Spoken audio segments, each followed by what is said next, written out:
d'entrée de jeu, je voudrais avant toute chose remercier Mme Nicolette Mastrel de m'avoir invité à prendre part à ce moment de réflexion autour des crimes et punis en Haïti, à côté d'illustres intervenants et de qui j'ai beaucoup appris de leur domaine respectif. Un coup de chapeau à toute l'équipe organisatrice de cet événement scientifique. Lorsqu'il m'a été demandé d'intervenir sur la problématique de l'effectivité des droits de l'homme en Haïti, j'ai songé à ce terminal juriste internationaliste, en l'occurrence Kéba Mbaye, qui fut juge à la Cour africaine des droits de l'homme et des peuples, qui a écrit que l'idée même des droits de l'homme et de son application satisfaisante exige des conditions politiques, économiques et sociales minimales. À la limite, le respect des droits de l'homme n'est pas possible que dans une société, organisée aux institutions éprouvées.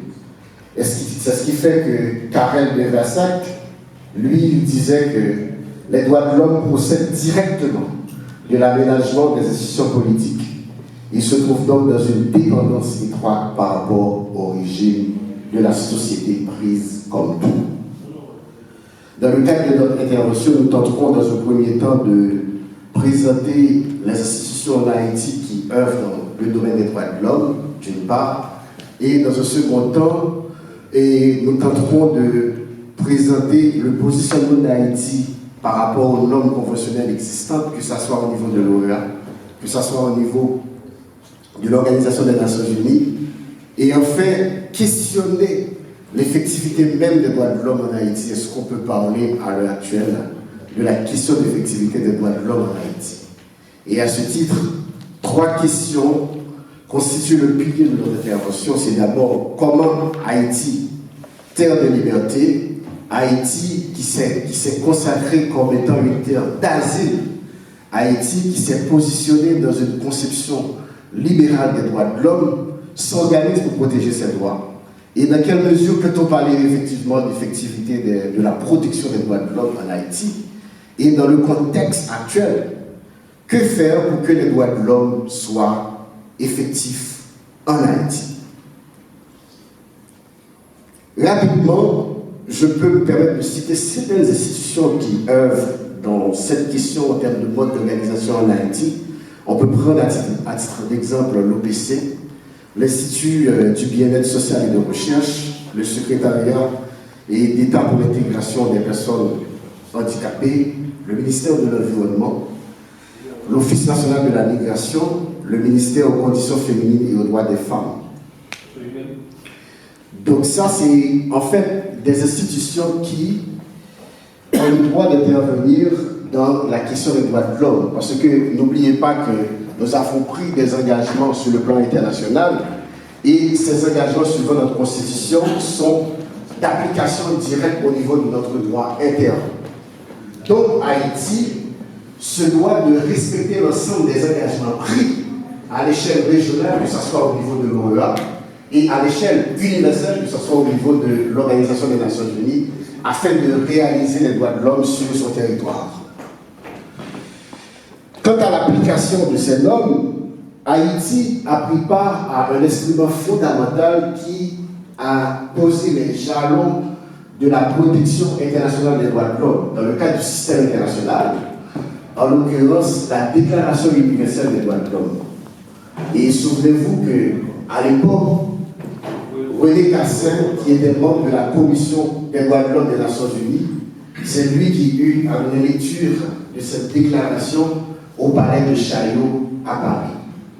C'est juste pour dire que, par le fait que dans le passé, et encore nous avons donné l'exemple de pays des droits de l'homme, parce que nous avons fait la bataille de 18 novembre 1803 contre l'esclavage, contre la ségrégation raciale. Donc c'est à ce titre que Haïti, en donnant l'exemple de terre de liberté, de terre d'asile, de terre qui et fait émerger les valeurs de la dignité humaine que René Cassin, et Émile Sello, en tant qu'ambassadeur d'Haïti, a pris part à la rédaction de ce texte qui, justement, a posé les jalons de la protection internationale des droits de l'homme.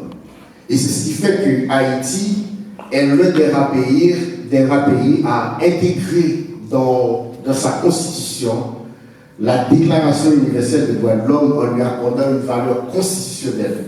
Parce que le préambule de la Constitution haïtienne commence par cette phrase, je cite, « Le peuple haïtien proclame la présente Constitution conformément à son acte d'indépendance et à la Déclaration universelle des droits de l'homme du décembre 1948. » Autre texte important et auquel Haïti est parti, on peut citer le Pacte international relatif aux droits civils et politiques, le Pacte international relatif aux droits économiques, sociaux et culturels. Ce sont des textes qui ont été adoptés 18 ans après la Déclaration universelle des droits de l'homme, qui ont projeté d'une part les droits civils et politiques et d'autre part les droits économiques, sociaux et culturels. Même si Haïti tarde encore, et je le répète, Haïti tarde encore à être parti au Pacte international relatif aux droits économiques, sociaux et culturels. Elle l'a signé récemment, c'était le 31 janvier 2012, et à notre humble avis, ce sont des droits essentiels qui riment avec l'existence même de la dignité humaine, tels que le droit à l'alimentation, le droit à l'éducation, le droit à la santé en Haïti. Donc Haïti tarde encore à insérer ces droits, à être parti à ce texte qui protège les droits économiques, sociaux et culturels et les appliquer sur son territoire. Et c'est ce qui fait qu'à l'heure actuelle, on est amené à se demander si effectivement les droits de l'homme sont effectifs en Haïti. Parce que lorsqu'on tient compte que l'effectivité, ce n'est pas que les textes qui existent, ce n'est pas que l'architecture institutionnelle qui existe, on voit les institutions certes, mais l'effectivité concorde avec ce qu'on appelle la réalisation des droits de l'homme.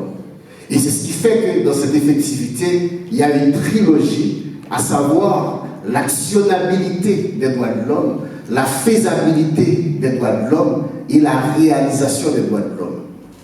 Et c'est ce qui fait que tant que ces droits existent et qu'on ne les rend pas effectifs, à ce moment-là, on ne peut pas prétendre à la question de l'effectivité des droits de l'homme. Et c'est ce qui fait que si les violations constatées, et face à ces violations, on n'a pas pris des mesures pour les contrer, la question de l'effectivité des droits de l'homme est gâchée.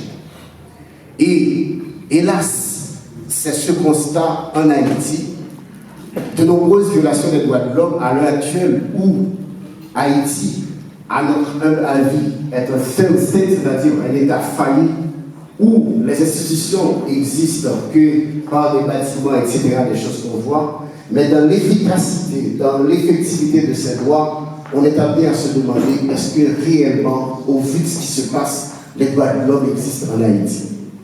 Et la grande contradiction, c'est que c'est un pays, justement, qui a donné l'exemple de la liberté. Donc, ce qui veut dire que les droits de l'homme devraient être effectifs en Haïti, les droits de l'homme devraient être réalisables en Haïti, parce que justement, nous avons donné l'exemple. Et si nous avons donné l'exemple, nous devrions être le premier à les respecter, le premier à les rendre effectifs. Mais hélas, au vu de certains chiffres, de certaines statistiques, les différentes violations des droits de l'homme, la situation actuelle fait que, selon le rapport du PNUD de 2022, à la fin du mois de janvier 2022, plus de 16 500 personnes, dont 11 850 femmes et enfants, ont été forcées de quitter leur résidence à cause de la violence des gangs dans des quartiers comme Badelma, Matissan.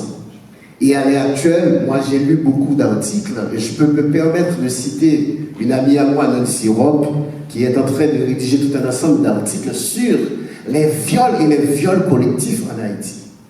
Vous savez que les viols et les viols collectifs sont des crimes contre l'humanité.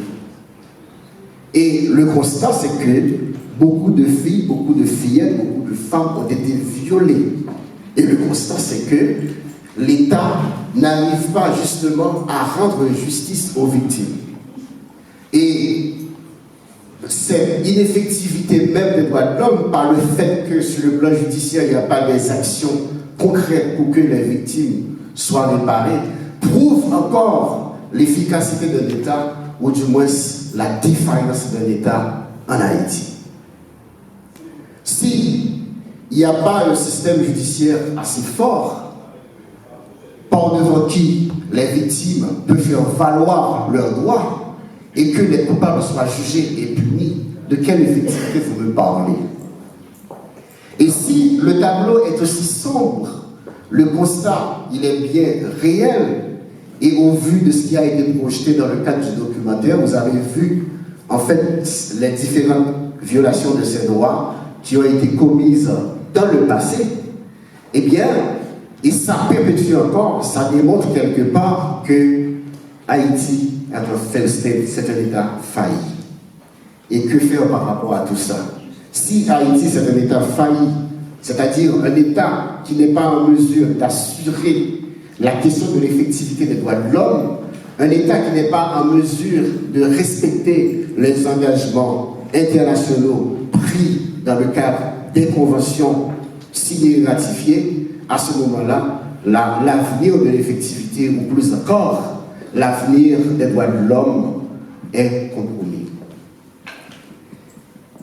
À titre de recommandation, ou des hypothèses de recommandation, je pense qu'il faut repenser le système judiciaire haïtien pour une meilleure protection de ses droits.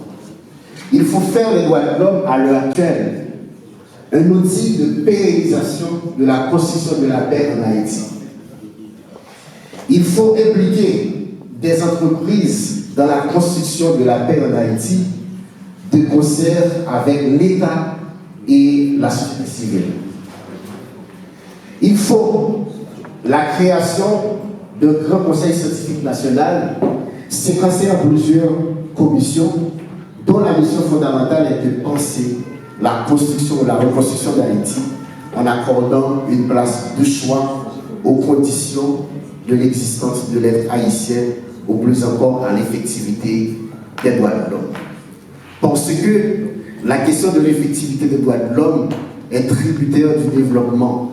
Et ce n'est pas sans raison que récemment, le Conseil des droits de l'homme de l'ONU a adopté une résolution sur la contribution du développement aux droits de l'homme.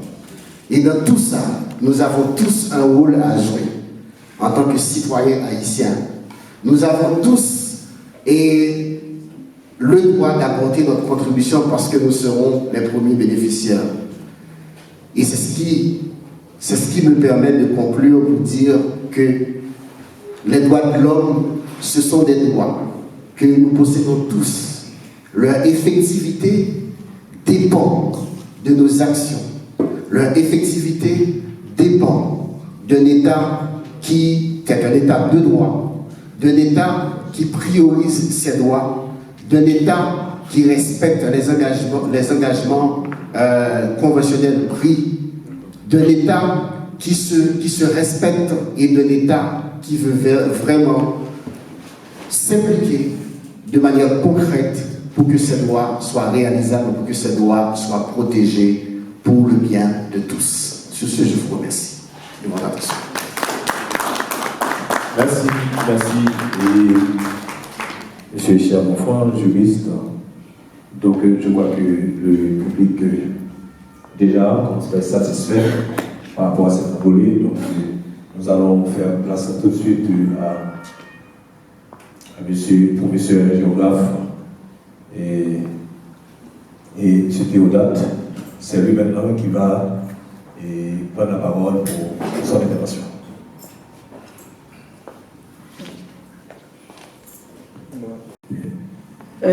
Juste quelque chose là concernant, c'est ma nièce. Je tenais à ce qu'elle soit là.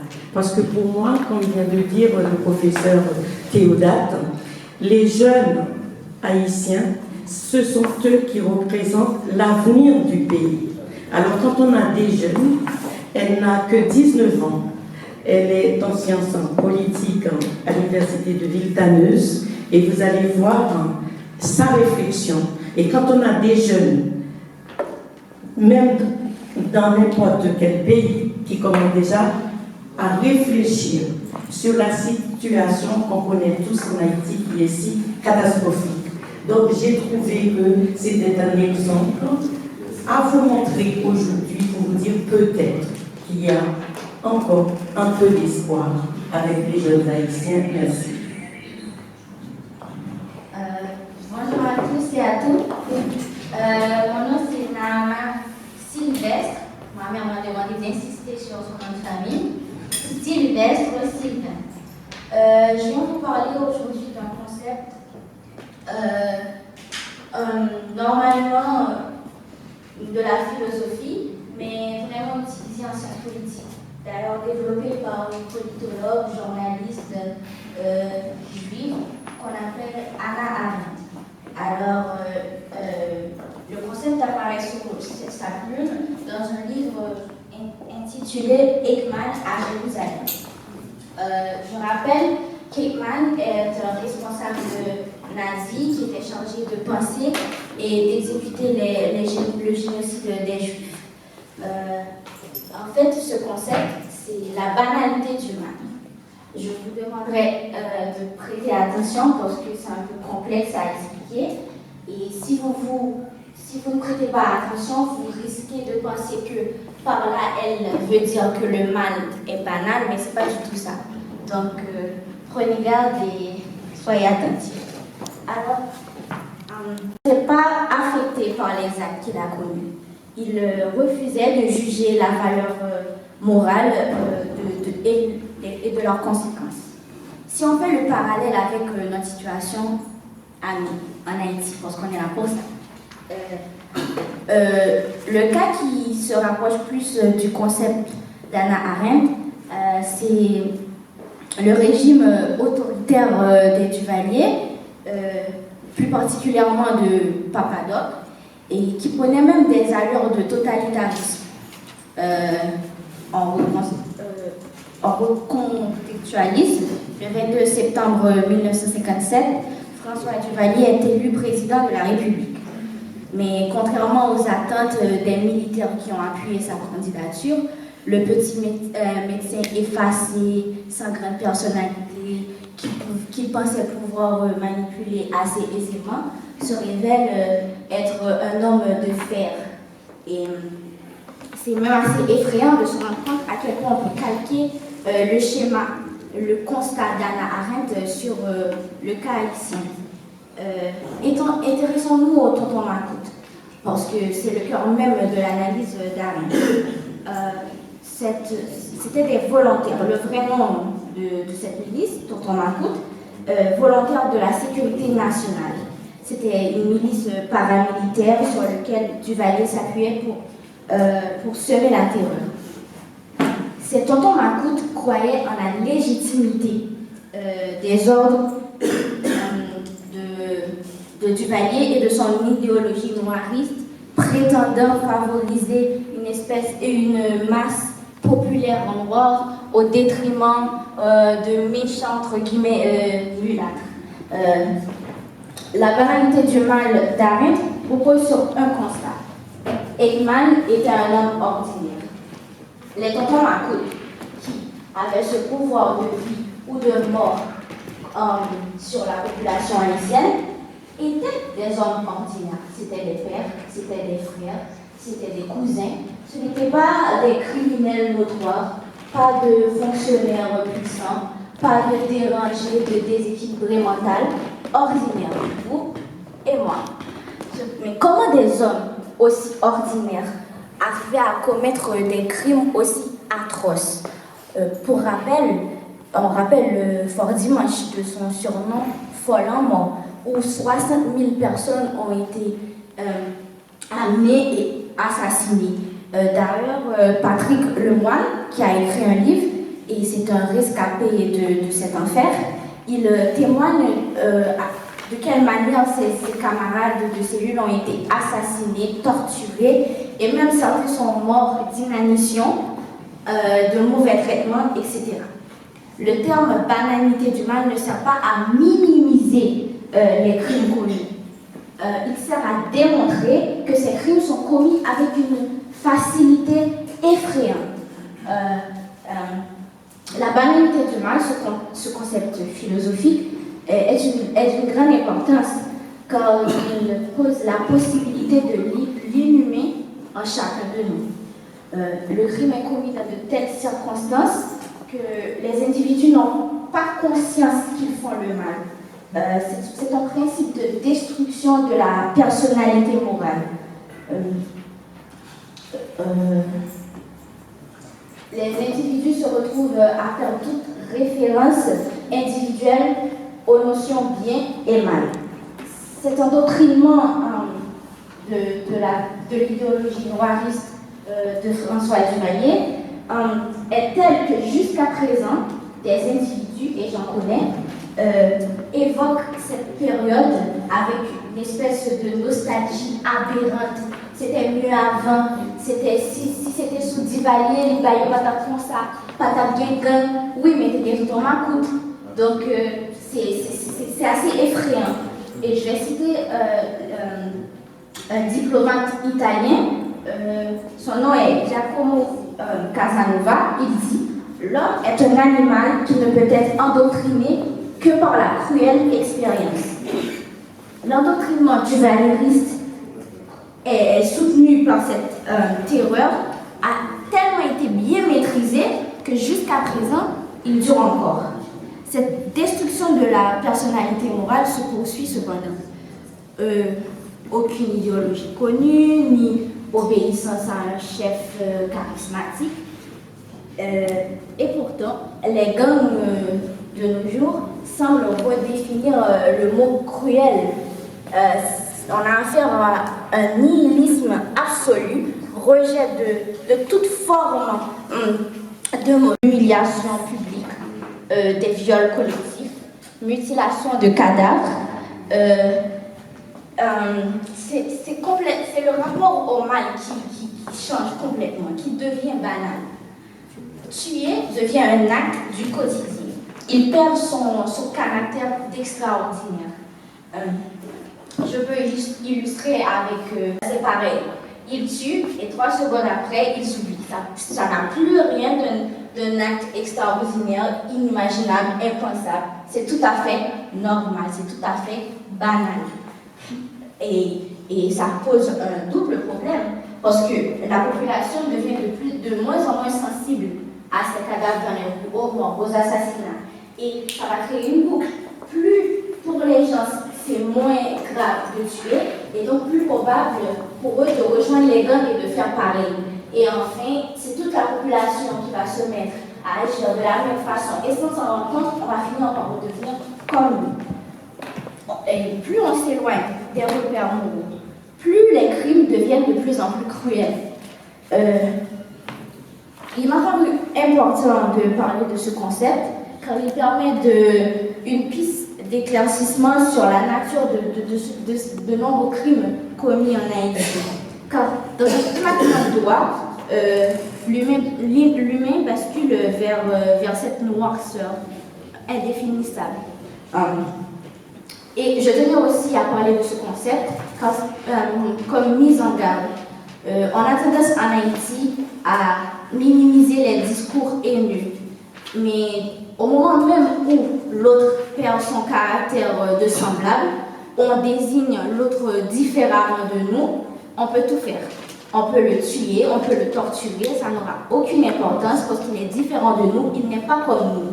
Et c'est ce qui s'est passé lors du génocide rwandais. Le moment où il y a cette fissure entre nous et les autres, l'autre, il devient un cafard. D'ailleurs, c'est comme ça qu'on désignait avant ceux qui ont été victimes du génocide rwandais. Donc, les Haïtiens sont arrivés à un moment où leur stabilité mentale est assez fragile. Donc, l'incitation à la haine que j'entends très souvent à la radio, même si c'est pas censuré, c'est très commun. Désignation d'un ennemi mortel ou qui nous veut du mal, les mulâtres, les riches, etc. En un claquement de doigts, on peut se retrouver avec un nouveau génocide sur les bras. Donc voilà, c'est ici que mon intervention s'achève. Merci de m'avoir écouté.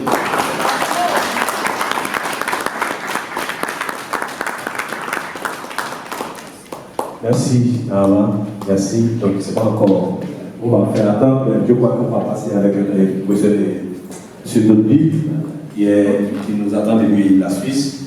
Donc, et je vais voir si je peux avec Dodli. C'est ça l'histoire de notre pays. Donc, sans plus tarder, donc, nous allons passer tout de suite au professeur Théodate. Et après, ce sera le professeur Dr. Desi, et puis, en dernier, c'est Mademoiselle Miguel Mastin.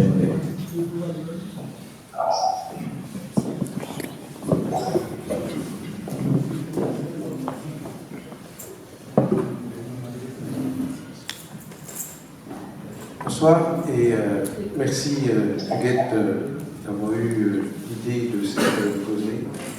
Et surtout merci à ma voisine de table qui a fait un très brillant exposé. Après Ansadou qui a été très bien aussi. Il n'y a pas de jalousie. Pardon? Pour qu'il n'y ait pas de jalousie. Pour qu'il n'y ait pas de jalousie. Non, mais c'est pas que de la politesse, c'est vraiment parce qu'il y a une cohérence dans le propos et je suis d'autant plus, content d'avoir donné la parole à mademoiselle qu'elle a commencé son exposé par mon auteur préféré, Hannah Arendt, qui se retrouve également dans mon exposé, donc c'est tout à fait cohérent. Moi, je vais parler d'éthique, de responsabilité et corruption des élites. Dans l'intitulé même de l'exposé, nous partons du principe que la notion d'élite est associée justement à une exigence éthique qui serait aujourd'hui soumise à une sorte de corruption. Ce que je voudrais, c'est, dans un premier temps, analyser donc cette éthique de responsabilité, de voir quel en est le contenu. Plus fort. Comme ça. De voir quel en est donc le contenu et quel sens cela a pour nous lorsque nous l'appliquons justement au cas de Haïti. Cette idée donc d'une exigence éthique, d'une exigence de vertu associée au pouvoir, associée à l'élite, je pense que c'est une sorte de prolongement de l'idée que nous faisons de l'État dans la perspective des Lumières.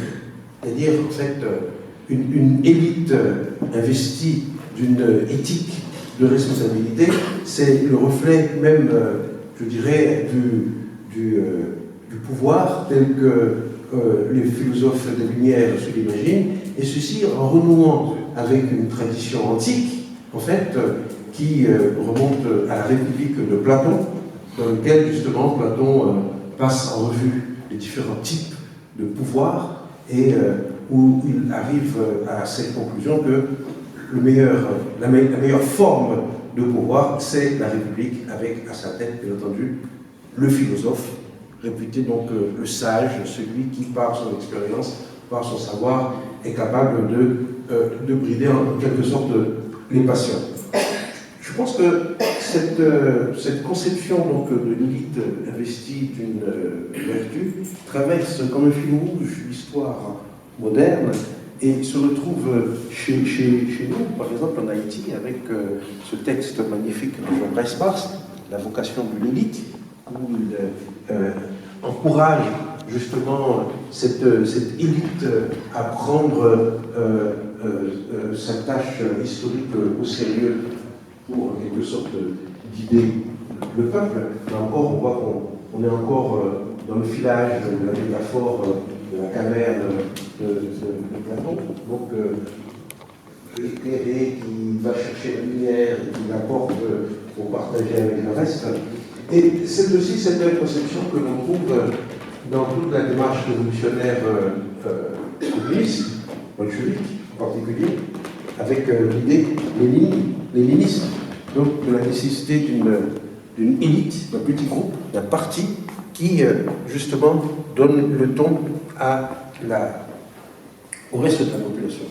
Cette idée traverse donc la modernité comme un fil rouge avec des figures qui illustrent cet idéal, on va dire cette exigence justement de netteté, de probité, d'exigence de la vérité, avec une figure telle que Robespierre. Robespierre entre dans l'histoire comme justement la figure de l'homme incorruptible, impeccable, incapable de céder aux passions, et jusqu'à ce que, bien entendu, il soit trahi par ses compagnons et qu'il soit guillotiné. Cette figure, on va dire, du politique comme un homme vertueux appartient aussi, en fait, à une tradition politique proprement occidentale que l'on trouve dans la trilogie médiévale de l'organisation de la société en trois ordres. Symbolisé par le laboureur, c'est-à-dire le tiers-état, le clerc, le clergé, et le soldat, c'est-à-dire la noblesse. Et cette répartition en trois ordres de la société confère donc au clerc, c'est-à-dire à celui qui a la connaissance, à celui qui a le savoir, un statut éminemment au-dessus des autres ordres, parce que c'est justement dans le savoir que l'on est dans la proximité du pouvoir, que l'on est finalement dans la proximité de Dieu.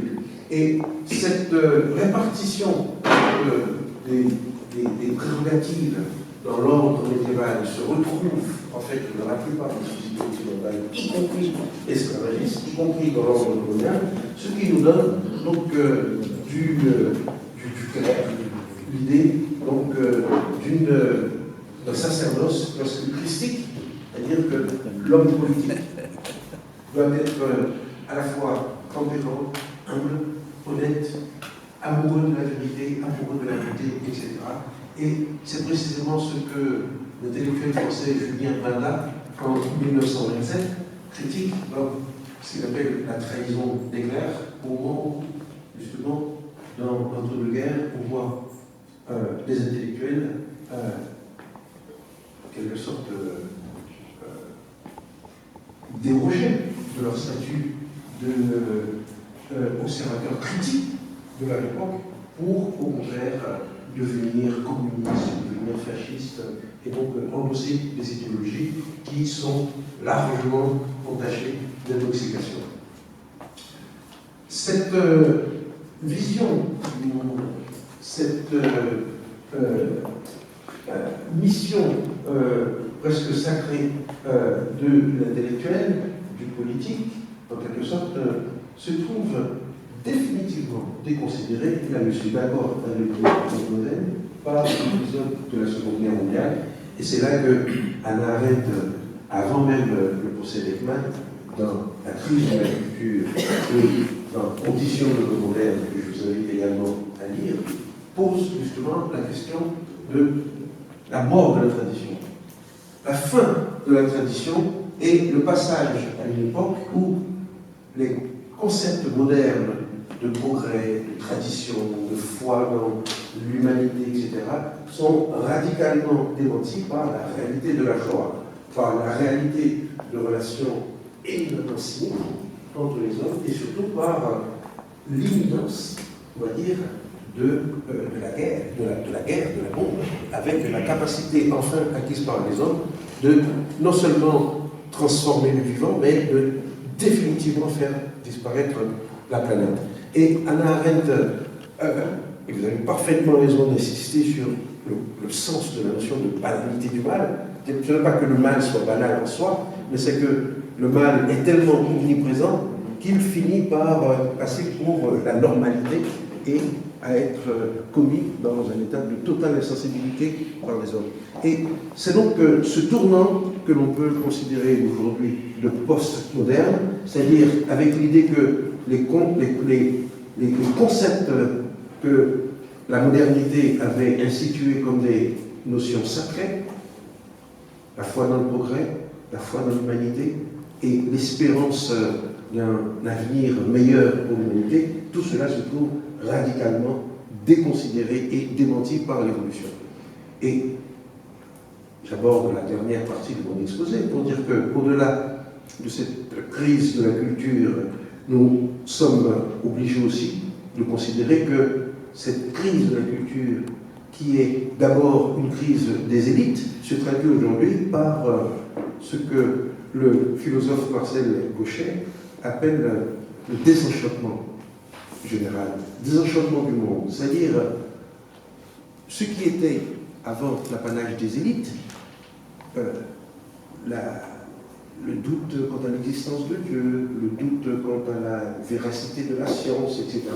Tout cela a percolé aujourd'hui à travers l'ensemble du corps social, profitant des réseaux sociaux, profitant de la télévision pour devenir justement des données d'une banalité à pleurer.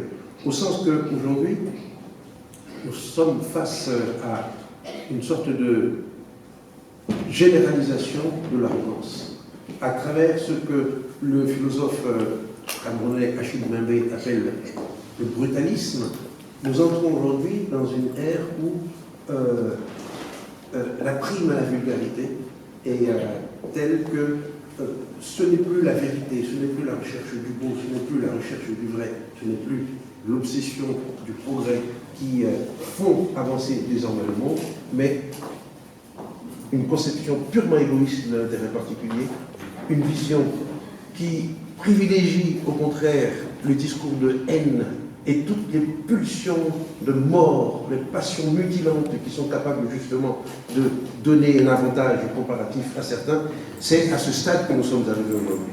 Et ce qui se traduit pour nous par, en fait, l'échec du contrat social et ramené justement à notre pays, cela se traduit pour nous par la promotion d'une idéologie du chacun pour soi, ce que en créole nous appelons un chien mange chien, dans lequel aujourd'hui ceux qui étaient considérés comme le pays en dehors sont devenus le pays réel, et ceux qui les avaient assignés justement à la périphérie au motif qu'ils n'étaient pas des Haïtiens comme les autres, au motif que c'était des paysans, au motif qu'ils étaient noirs, au motif qu'ils étaient vaudouisants, etc.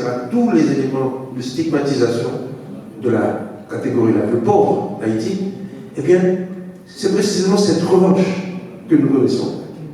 Ce peuple qui a été trop longtemps humilié, trop longtemps laissé pour compte, trop longtemps justement laissé en marge, est aujourd'hui en train de prendre une revanche brouillonne, une revanche brutale, une revanche assassine, d'accord, mais qui néanmoins fait le compte de tous les manquements de l'élite haïtienne, fait le compte de tous les ratés des rendez-vous historiques que notre indépendance laissait entrevoir. C'est pour cela donc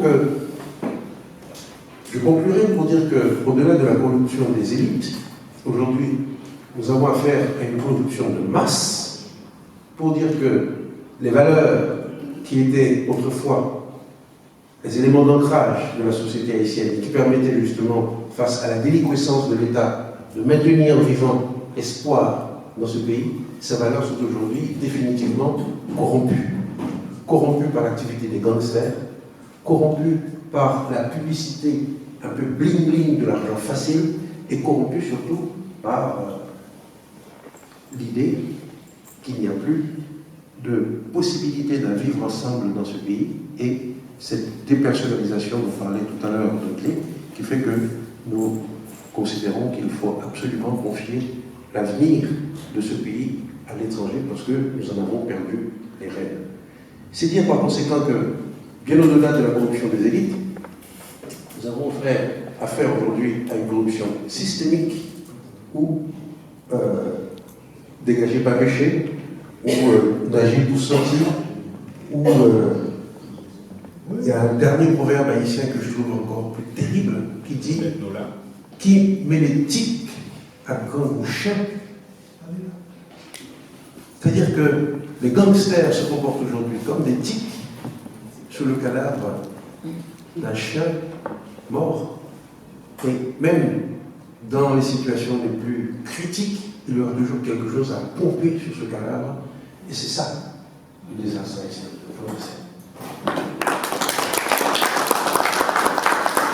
Merci, professeur Théola, maître de cérémonie, maître de conférence à la Sorbonne, qui vient d'intervenir pour nous expliquer, pour nous parler de toute la situation infernale en Haïti. Et merci, merci beaucoup, cher maître. Et maintenant, nous allons faire place au docteur Jacques Messi, donc, qui est un politologue. Donc, c'est à vous, cher monsieur.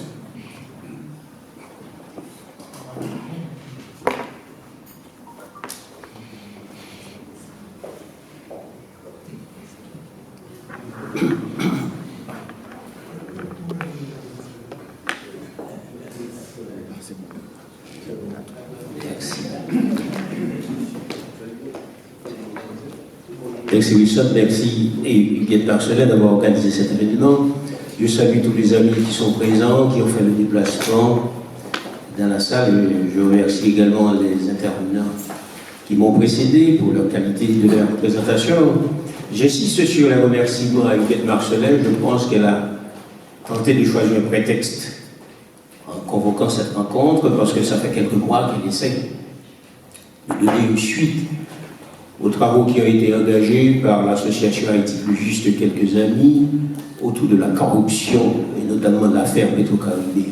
Le titre du livre qui réunit l'ensemble de textes de ceux qui ont participé à la conférence de juin 2019. Le livre est disponible. Je vous remercie Sergo de l'avoir présenté. Le livre est disponible ici. Vous pourriez l'acheter. Je vous encourage à le faire. D'autant plus que tous les droits d'auteur sont versés à l'association Haïti Plus Juste et le livre coûte 25 €, si je ne me trompe pas. 25 €. Écoutons. Merci.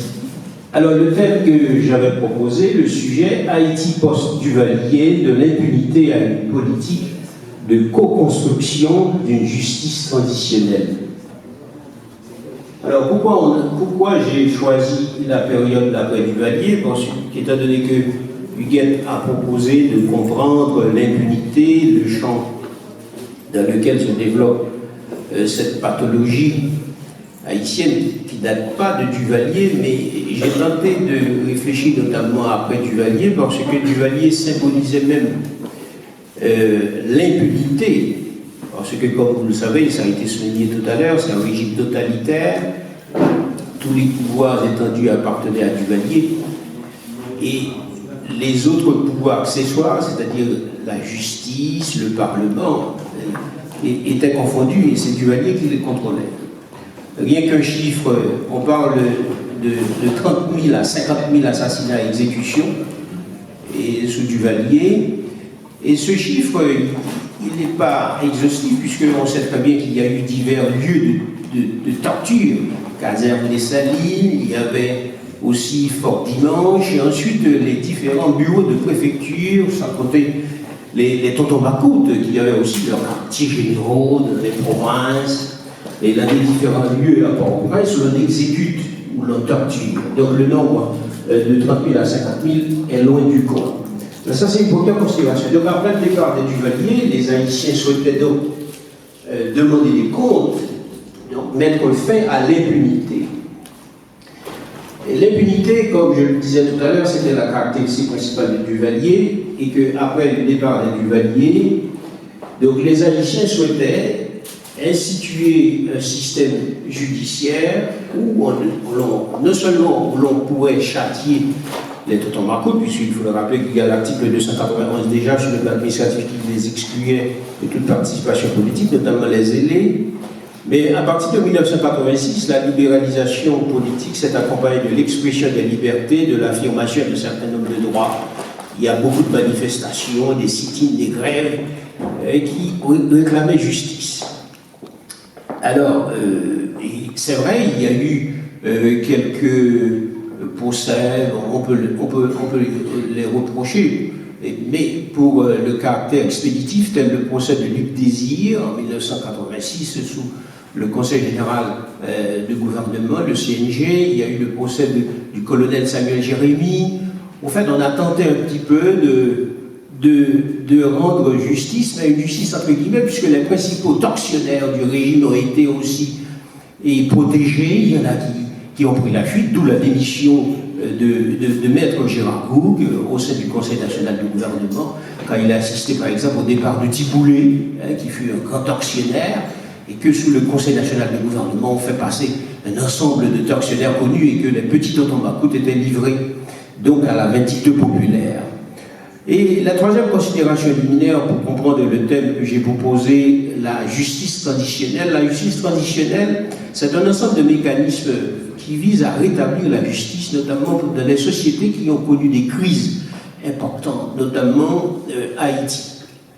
Justice transitionnelle, c'est-à-dire une justice qui tend à construire une transition, c'est-à-dire après le départ des Duvalier, qui est un régime totalitaire, on va passer à la démocratie. Donc, on a besoin un petit peu d'apaiser les souffrances par la réconciliation, le pardon. Mais ça ne veut pas dire qu'on va mettre de côté l'aspect pénal aussi, la justice pénale. Donc on va tenter de concilier les deux, c'est-à-dire les mécanismes de la justice traditionnelle, mais sans écarter l'aspect pénal.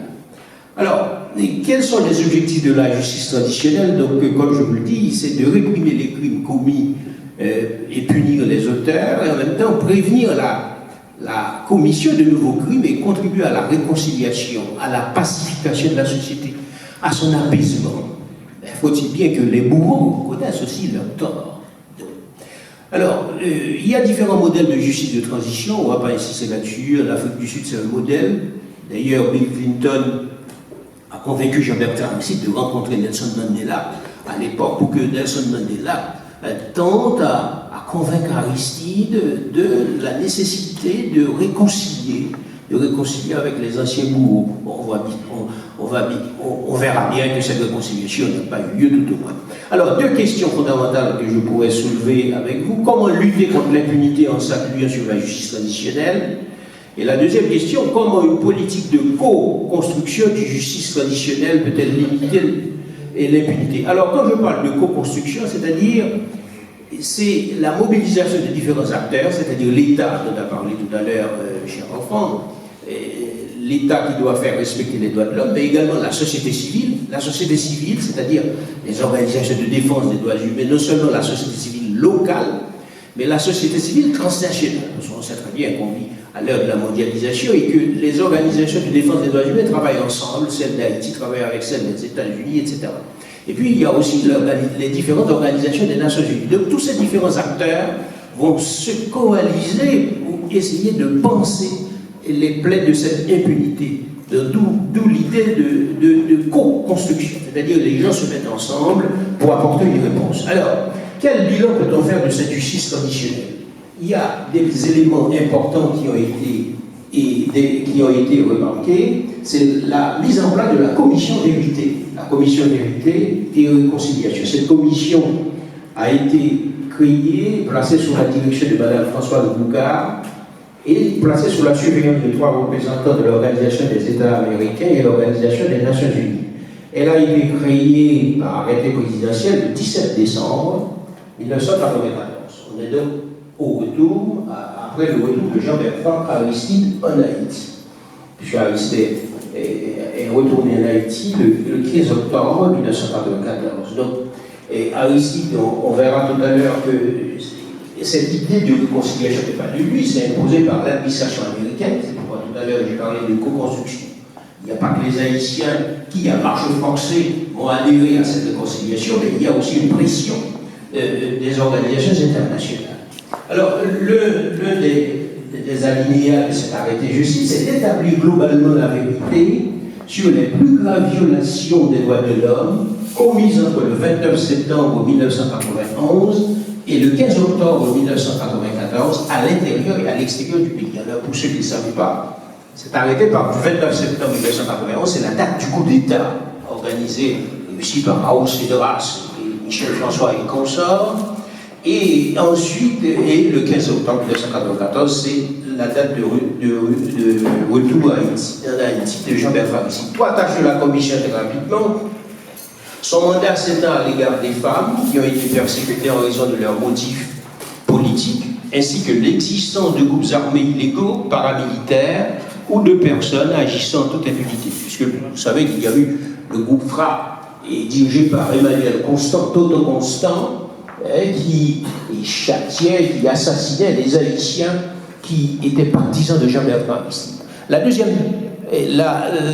tâche de cette commission, c'est de réunir, je cite, les informations permettant d'identifier les victimes afin d'établir la nature et la gravité des sévices subis ainsi que l'étendue des dommages qui en résultent. Fin de citation, c'est tiré de l'arrêté qui a créé cette commission. Alors, qu'est-ce qu'on peut dire au sujet de cette commission? Cette commission a fait un travail extraordinaire en répertoriant les différents cas dans un rapport public connu, et qu'on voit bien aussi, à travers cette commission vérité, s'est mise en place cette co-construction, puisque la lutte contre l'impunité tente d'apporter une réponse aux violations des droits de l'homme, et que le retour de Jean-Bertrand Aristide, c'était nécessaire de construire cette politique de construction, parce que le retour de Jean-Bertrand Aristide a suscité des sentiments de peur, notamment chez l'oligarchie, chez l'armée et tous ceux qui ont participé à ce coup d'État. Et que finalement, les partis politiques aussi craignaient d'être marginalisés par son retour, et les attachés, les groupes paramilitaires, les généraux, les officiers d'armée, et tout ce monde éprouve des craintes en cas de retour de Jean-Bertrand Aristide. Donc Jean-Bertrand Aristide va proposer donc la réconciliation nationale, la réconciliation pour son caractère consensuel, et elle est louée au détriment des poursuites judiciaires. On met de côté les poursuites judiciaires et on va essayer de diminuer les tensions politiques, tout au moins. Alors les élites locales en Haïti s'y engagent à marche forcée, puisqu'il y en a qui souhaiteraient de préférence juger tous ceux qui ont participé au coup d'État. Alors, cette commission soulève quelques remarques, puisque tous les auteurs du coup d'État sont donc amnistiés, c'est l'autre volet de cette réconciliation, et que cette amnistie est perçue pour certains comme étant une prime à l'impunité. Et que la rhétorique du pardon va être utilisée, réactivée par Jean-Bertrand Aristide, compte tenu de ses origines d'ancien prêtre, d'ancien curé. Donc cette rhétorique va être mobilisée au nom d'une responsabilité d'une justice qui sanctionnerait les bourreaux et répondrait à la demande de justice des victimes. Mais on voit bien de 1991 à 1994, les militaires détenteurs du pouvoir étaient très retors à toute négociation, et que finalement la justice transitionnelle a permis à Océdras, par exemple, de s'échapper à la suite d'un arrangement avec l'armée américaine, ainsi que tous ceux qui ont participé, les vrais auteurs du coup d'État. Donc ils ont donc été amnistiés. Et que de l'autre côté, Aristide, pour préparer son retour, a une rhétorique. Je cite par exemple l'une de ses phrases à l'Assemblée de l'ONU: nous allons préparer le café de la réconciliation dans le filtre de la justice pour qu'on n'y retrouve ni marre de violence, ni marre de vengeance. On voit bien, c'est la rhétorique d'Aristide avec ses métaphores. Et que ce discours se développe dans un contexte de dépendance, notamment, il faut le dire, à la politique américaine, puisque c'est Bill Clinton lui-même qui va imposer cette politique de réconciliation à Jean-Bertrand Aristide. D'ailleurs, je cite l'un des discours de Bill Clinton: plus que jamais, je pousse le peuple haïtien à vivre ensemble dans un esprit de réconciliation et de la paix. L'esprit-ci est notamment développé par le président Aristide lui-même. Comme il l'a dit, il n'y aurait ni vengeance, ni violence, ni représailles. C'est un temps de paix. C'est pourquoi les États-Unis et ses partenaires de la coalition travaillent en ce sens, et je suis certain que cet esprit continuera de prévoir quand la force multinationale retournera les responsabilités aux Nations Unies. Fin de citation. C'est donc le leitmotiv de Bill Clinton qui encourage donc Jean-Bertrand Aristide Et Jean-Bertrand Aristide a prôné cette réconciliation. Et cette réconciliation a un goût amer, puisque Toto Constant vivait aux États-Unis, n'a jamais été extradé, c'est vrai. Maintenant, il est en prison aux États-Unis, mais après quelques années, après la décision de la justice américaine, mais la justice haïtienne n'a pas pu le juger. Et Raoul Cédras vit au Panama, puisqu'il est parti avec des millions confiés et pas confiés, et oui, donnés par les États-Unis d'Amérique. Ensuite, il y a eu les autres, il y en a qui sont morts parmi les auteurs du coup d'État. Et puis, revers qu'on connu, c'est que le jugement qui a condamné par contumace un ensemble de participants au coup d'État, eh bien, ce jugement a été annulé en 2005. La justice haïtienne, le massacre de Ragoto, par exemple, on prend Louis-Jodel Chamblin, numéro 2 du FRAP, qui a bénéficié des largesses du gouvernement de Gérald Latortue et de Boniface Alexandre, et il avait participé à la lutte armée contre Jean-Bertrand Aristide. On trouve aussi Emmanuel Constant, comme je vous l'ai dit tout à l'heure, qui vient d'Haïti. Et puis il y a d'autres responsables, comme l'ancien capitaine Gaspard Sénafis, un cas aujourd'hui de l'OABC. Alors, il y a d'autres crimes qui restent impunis après cette période, de Jean-Bertrand Aristide. Il y a eu divers massacres. Le massacre de Fortimo le 26 avril 1986, de Jean Rabel, la tuerie du 29 juillet 1987, le massacre de la Ruelle Vaillant, le massacre de Saint-Bosco du 11 septembre 1988, le massacre de Piat, à Gervais, le massacre de 17 janvier 1991, 1999 aussi, la tuerie de la police nationale, 2014 février, et également, et puis 2018, sous Jovenel, différents massacres, et du 4 au 6 novembre, Jimmy Cherizier et ses chefs de gang ont dirigé une attaque au Bel Air, et 24 personnes sont tuées, Cité Soleil, et jusqu'à aujourd'hui encore, il y a de nombreux massacres qui sont réalisés, qui sont exécutés à Port-au-Prince dans l'indifférence du gouvernement. Alors, on voit bien que cette justice traditionnelle, elle a des hauts et des bas, elle a enregistré un certain nombre de résultats satisfaisants, mais ce qui n'a pas plu à certains, puisque cette justice n'a pas pu, c'est-à-dire aboutir à un certain nombre de décisions de justice contre un certain nombre de actionnaires. Alors, mais pour améliorer ce bilan, je proposerais de poursuivre cette politique de co-construction et en mettant en place quelques propositions.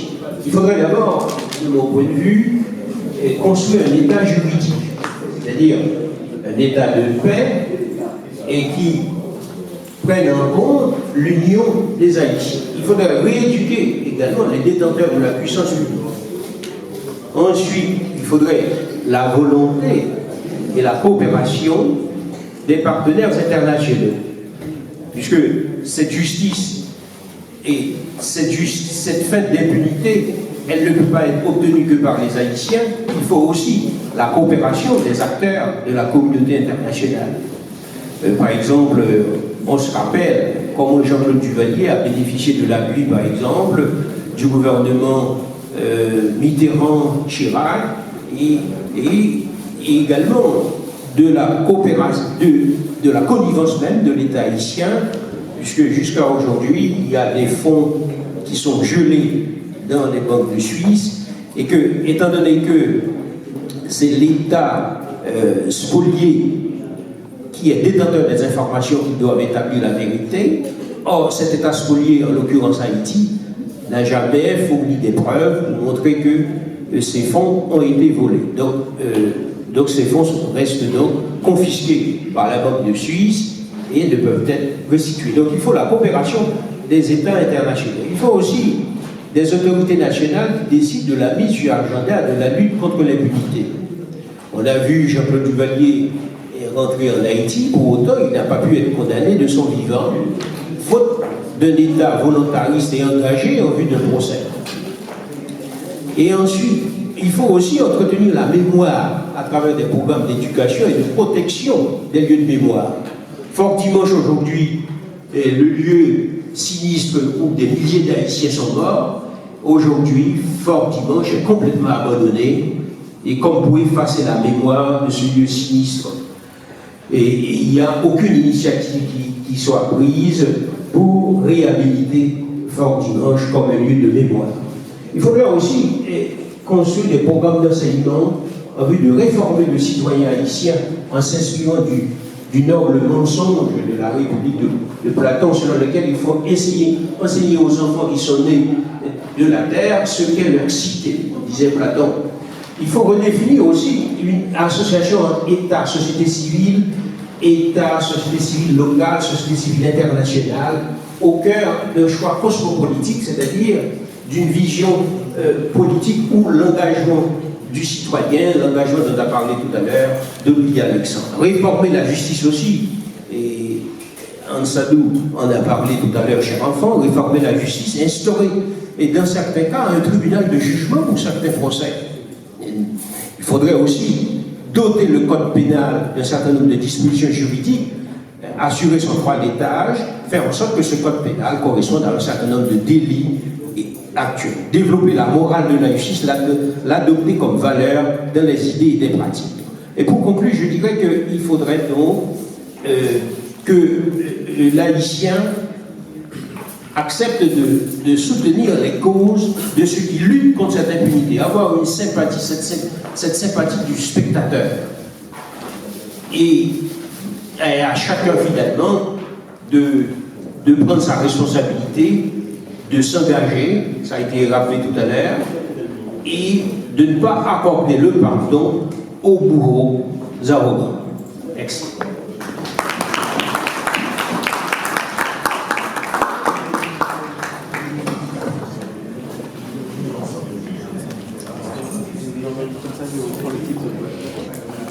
Voilà, merci docteur pour cette envolée, cet exposé. Donc toujours les crimes impunis d'Haïti, donc nous, État haïtien, devons savoir normalement comment ce pays-là, depuis sa naissance, depuis 1492 jusqu'à aujourd'hui, nous sommes en train de vivre encore cette même souffrance.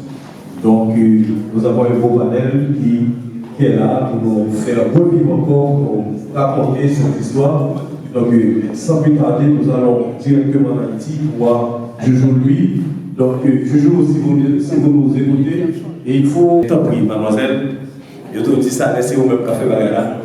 Donc, il n'est jamais prophète dans son pays. Donc, faites en sorte pour être là aussi.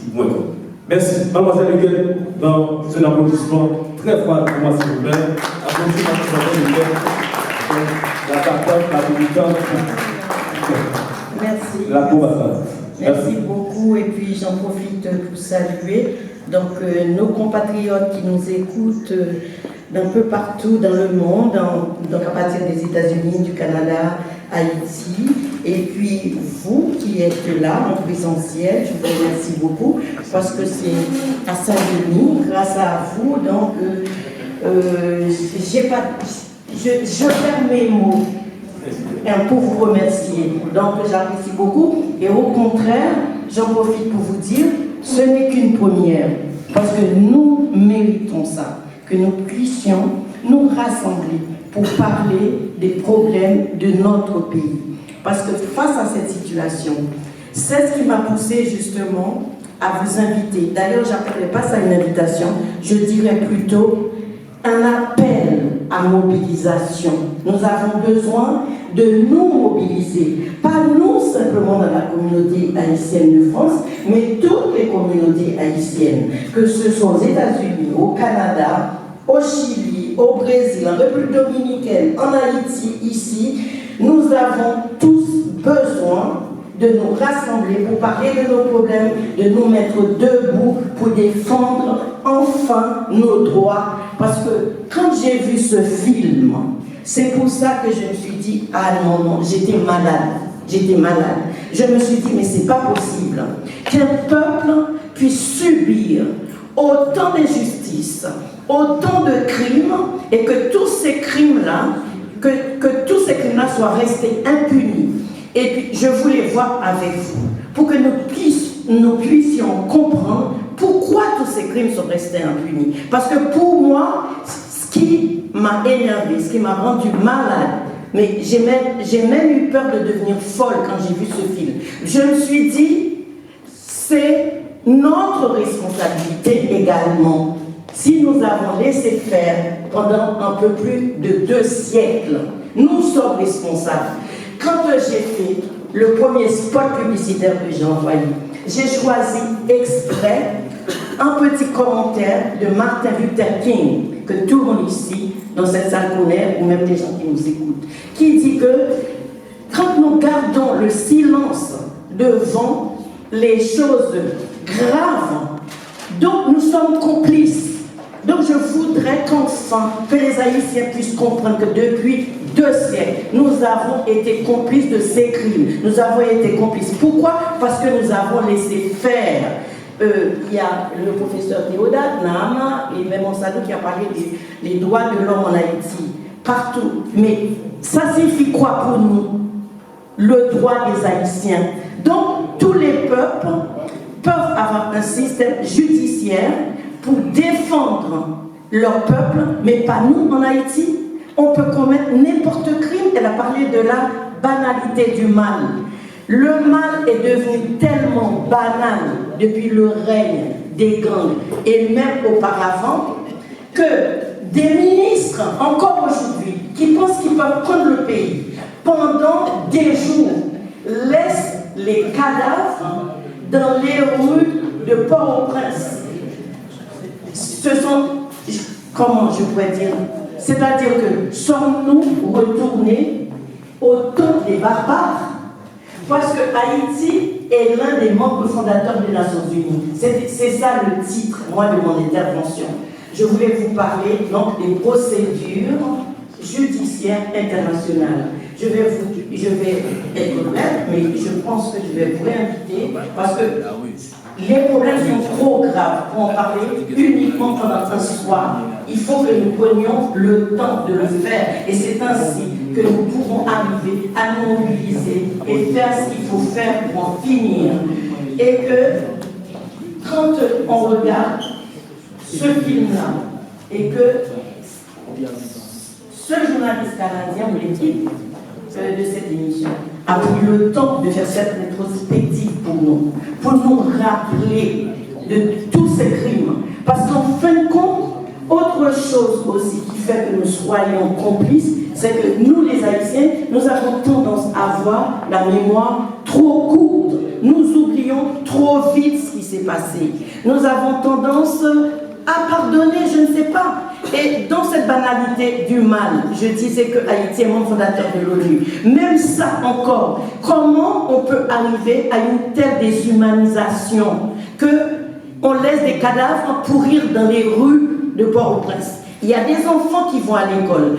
Elle-même, quand elle est arrivée d'Haïti, je l'ai dit, j'ai eu les larmes aux yeux. Qu'elle me dit que depuis toute jeune, elle va à l'école et elle passe devant des cadavres que Haïti laisse pourrir dans les rues. Mais ce n'est pas possible. Nous sommes la première république noire du monde. Nous avons envoyé des exemples pour libérer d'autres peuples. Haïti n'a pas libéré que des nègres. Nous n'avons pas souffert. Nos ancêtres n'ont pas donné leur sang uniquement. Quand je dis mot nègre, je préfère nègre. Quand je dis nègre, c'est pas comme nos bourreaux l'ont vu d'antan. C'est un terme que j'aime bien, le mot nègre, parce que ça montre bien ce que nous sommes dans toute sa splendeur. Et que nous avons aussi une belle histoire, une grande histoire. Et il est temps que nous agissions pour que nous soyons fiers de cette histoire, que nous soyons fiers de cet héritage. Nous ne pouvons pas laisser notre pays dériver comme ça en vrille. Et que nous parlons tout le temps de la communauté internationale. Certes, la communauté internationale, pour moi, est complice. On l'a vu dans le film, de nos faux amis, je dirais, qui soi-disant vont venir nous aider. On l'a vu dans le film. Le journaliste est remonté jusqu'au temps de l'esclavage pour arriver jusqu'à aujourd'hui. quand on prend tout ça, mais comment rester les bras croisés chez soi? Parce qu'on est ici en France, parce qu'on est aux États-Unis, je parle à ceux qui sont aux États-Unis, qui sont ailleurs, donc nous ne nous sentons plus concernés par ce qui se passe dans notre pays. Nous n'avons plus de pays. Moi, je dis que nous avons perdu Haïti à 80%. Il nous reste 20% pour récupérer notre pays. Donc il faut que nous agissions vite et c'est maintenant qu'il faut que nous agissions. Et donc le but de cette cause du débat, comme je dis, c'était un appel à la mobilisation afin que ces crimes ne restent plus impunis. Parce que nous avons des outils juridiques internationaux qui sont là dans le droit international. Haïti n'a jamais pris nous n'avons jamais pris la peine d'intenter un procès là où il faut pour condamner nos bourreaux, alors qu'il est possible. Il y a un autre juriste qui est à mes côtés, qui lui est motivé, c'est un militant. Il travaille justement sur le droit international, il est spécialisé dans le droit international et qui veut travailler avec nous, avec toutes les communautés. Il faut que nous arrivions à créer une coalition, c'est-à-dire que même quand le Canada et les États-Unis vont travailler en parallèle, mais nous pouvons après, comment dire, coordonner nos travaux pour aller là où il faut. Je vais prendre un exemple. Dans cette dérive en Haïti, nous voyons très bien que ce sont des gens qui font partie des autorités haïtiennes qui courbent leur échine devant les puissances internationales. Des fois, ce ne sont même pas ces puissances-là qui leur disent « si vous faites ci ou ça, il faut m'appeler ». Non, ce sont eux qui les appellent. Donc nous avons des hommes politiques qui sont incompétents, donc il faut aussi se débarrasser d'eux si nous voulons voir une autre Haïti. Et il est temps d'envoyer un message à ces gens-là. S'ils sont incompétents, donc il faut qu'ils déguerpissent. Et il ne faut plus qu'ils puissent penser à ce qu'ils vont vouloir diriger un pays dans l'état où il est. Parce que tous les gouvernements qui se sont succédés, finalement, ont fini par enfoncer Haïti dans l'abîme de l'enfer, moi je dis. Parce que nos compatriotes, il faut le comprendre, sont en train de vivre un véritable enfer en Haïti. Et c'est pour ça que je vais le répéter, même 1000 fois, jusqu'à ce que ça entre dans nos oreilles et qu'il faut que nous agissions et qu'il est temps.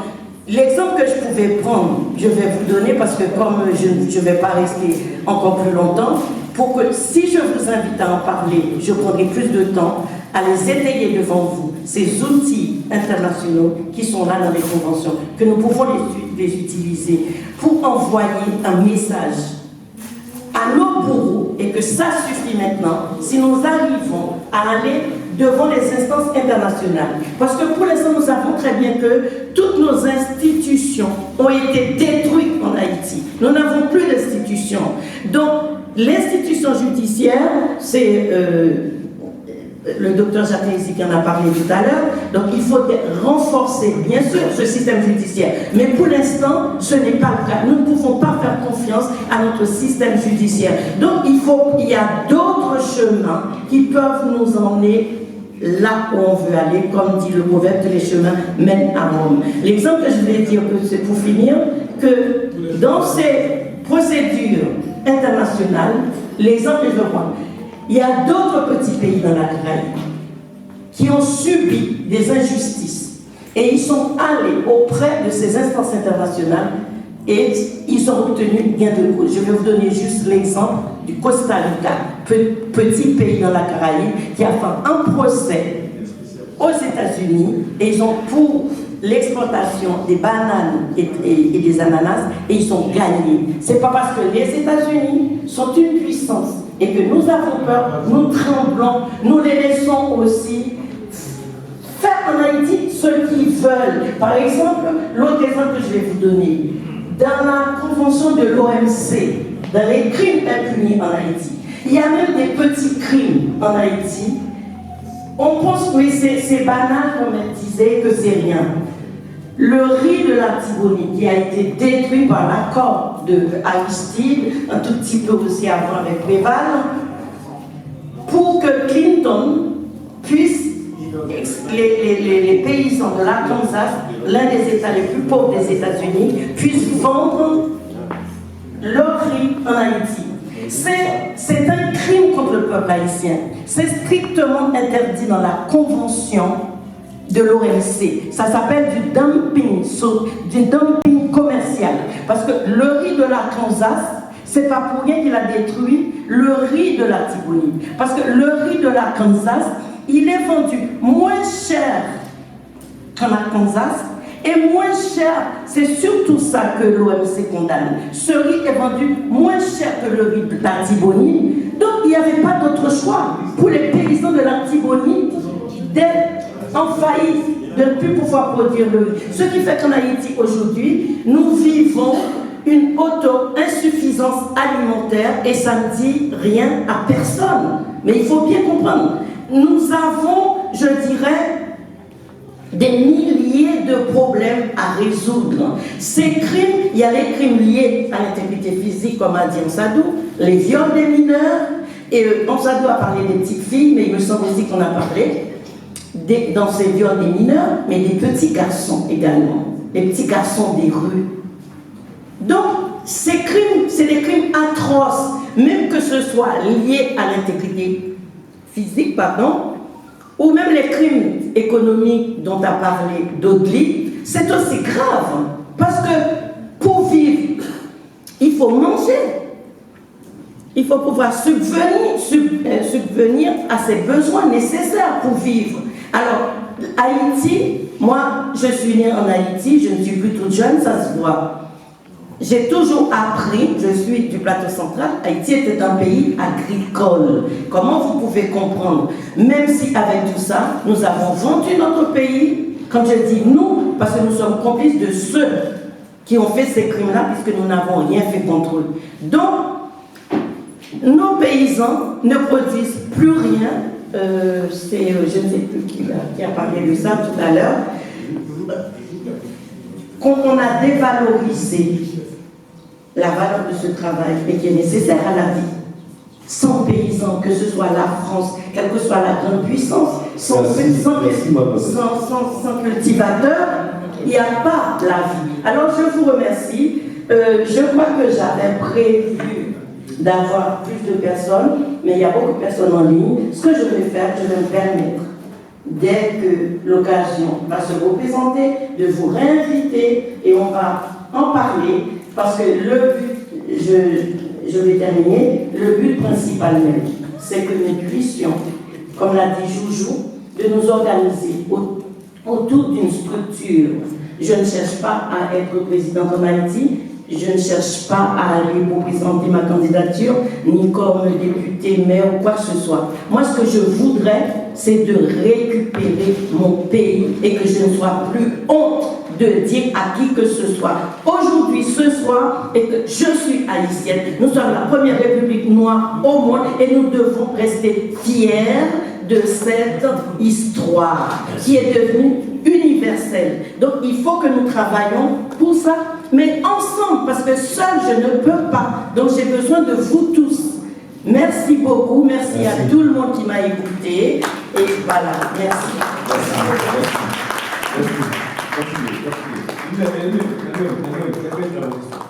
Merci.